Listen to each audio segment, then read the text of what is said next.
जय श्री राम। श्री राम जी की कथा चंद्रमा की किरणों के समान है, जिसे संत रूपी चकोर सदा पान करते हैं। ऐसा ही संदेह पार्वती जी ने किया था। तब महादेव जी ने विस्तार से उसका उत्तर दिया था। अब मैं अपनी बुद्धि के अनुसार वही उमा और शिव जी का संवाद कहता हूँ। वह जिस समय और जिस हेतु से हुआ, उसे हे मुनि तुम सुनो, तुम्हारा विषाद मिट जाएगा। एक बार त्रेता युग में शिव जी अगस्त्य ऋषि के पास गए।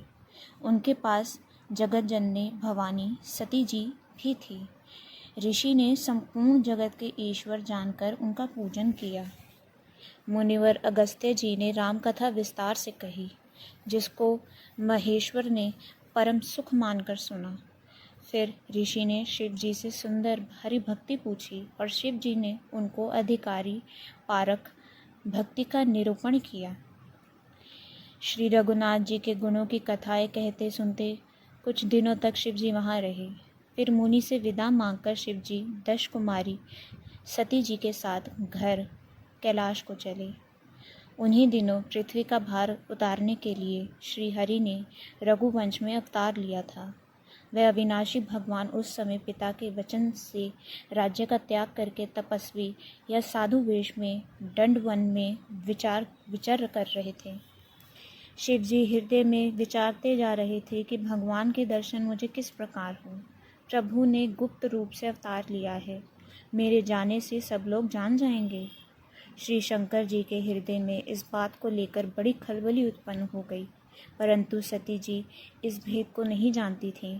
तुलसीदास जी कहते हैं कि शिव जी के मन में डर था, परंतु दर्शन के लोभ से उनके नेत्र ललचा रहे थे। रावण ने ब्रह्मा जी से अपनी मृत्यु मनुष्य के हाथ से मांगी थी। ब्रह्मा जी के वचनों को प्रभु सत्य करना चाहते हैं। मैं जो पास नहीं जाता हूँ तो बड़ा पछतावा रह जाएगा। इस प्रकार शिव जी विचार करते थे, परंतु कोई भी युक्ति ठीक नहीं बैठती थी। इस प्रकार महादेव जी ने चिंता के वश हो गए। उसी समय नीच रावण ने जाकर मारीच को साथ लिया और वह तुरंत कपट मर्ग बन गया। मूर्ख रावण ने छल करके सीता जी को हर लिया। उसे श्री रामचंद्र जी के वास्तविक प्रभाव का कुछ भी पता ना था। मर्ग को मारकर भाई लक्ष्मण सहित श्री हरि आश्रम में आए और उसे खाली देखकर, अर्थात वहाँ सीता जी को ना पाकर उनके नेत्रों में आंसू भर आए। श्री रघुनाथ जी मनुष्यों की भांति विरह से व्याकुल हैं और दोनों भाई वन में सीता को खोजते हुए फिर रहे हैं। जिनके कभी कोई संयोग वियोग नहीं है, उनमें प्रत्यक्ष विरह का दुख देखा गया। श्री रघुनाथ जी का चरित्र बड़ा ही विचित्र है। उसको पहुँचे हुए ज्ञानी जन ही जानते हैं। जो मन बुद्धि हैं, वह तो विशेष रूप से मोह के वश में होकर हृदय में कुछ दूसरी ही बात समझ बैठते हैं। श्री शिव जी ने उसी अवसर पर श्री राम जी को देखा और उनके हृदय में बहुत भारी आनंद उत्पन्न हुआ। उन शोभा के समुद्र श्री रामचंद्र जी को शिव जी ने नेत्र भर कर देखा, परंतु अवसर ठीक न जानकर परिचय नहीं किया। जगत के पवित्र करने वाले सच्चिदानंद की जय हो। इस प्रकार कहकर कामदेव का नाश करने वाले श्री शिव जी चल पड़े।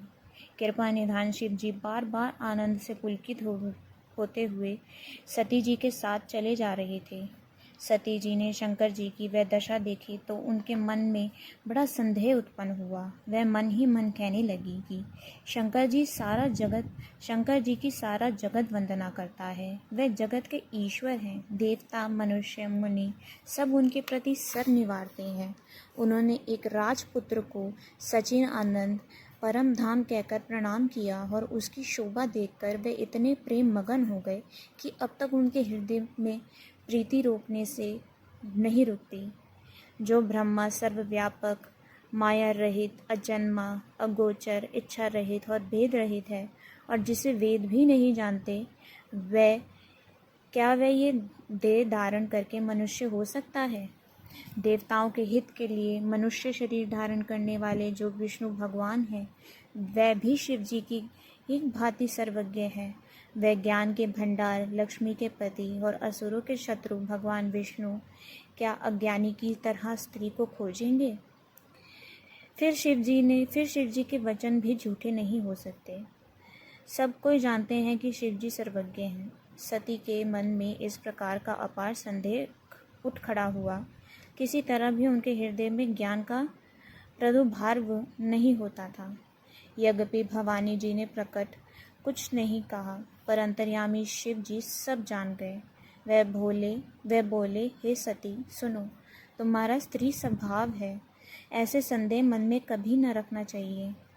जिनकी कथा का अगस्त्य ऋषि ने गान किया और जिनकी भक्ति मैंने मुनि को सुनाई, ये वही मेरे इष्ट देव श्री रघुवीर जी हैं, जिनकी सेवा ज्ञानी मुनि सदा किए करते हैं।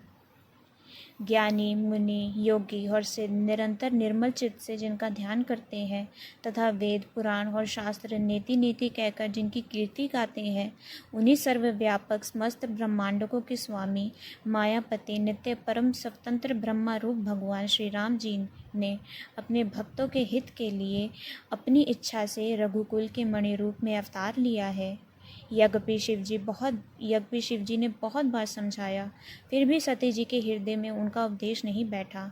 तब महादेव जी मन में भगवान की माया का बल जानकर मुस्कुराते हुए बोले, जो तुम्हारे मन में बहुत संदेह है तो तुम जाकर परीक्षा क्यों नहीं लेती? जब तक तुम मेरे पास लौट आओगी तब तक मैं इसी बड़ की छाँव में बैठा हूँ। जिस प्रकार तुम्हारा ये अज्ञान जनित भारी भ्रम दूर हो, विवेक के द्वारा सोच समझकर तुम वही करना।